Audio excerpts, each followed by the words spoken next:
அப்போ இப்போ ரீசெண்டாக வந்து இப்போ இங்கே மதுரை மேலூரில் வந்து ஒரு ரைடு ஒன்று பண்ணோம் அங்கே இருக்கிற லோக்கல் போலீஸோட சேர்ந்து. ஸோ இதெல்லாம் எதுக்கு பண்ணுறோம் அப்படின்னா இந்த இல்லீகல் ஏஜென்ட்ஸ் மேலே ஆக்ஷன் எடுக்கும் போது தான் வந்து okay people will get awareness இவங்க மூலமாக போகக்கூடாது அப்படிங்கிறதுக்கும். So it will come down slowly. And நிறைய பேர் வந்து லைசன்ஸ் இல்லாமல் நடத்திட்டு இருக்காங்க.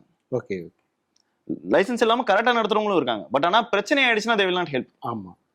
ஸோ அதனாலதான் அதான் இப்போ வந்து இப்போ நிறைய பேர் வந்து எங்கிட்ட லைசன்ஸ் வாங்குறதுக்கு வந்து தேவ் அப்ளை. லாஸ்ட் ஒரு 6 மாசத்துல மட்டும் 40 பேர் அப்ளை பண்ணிருக்காங்க.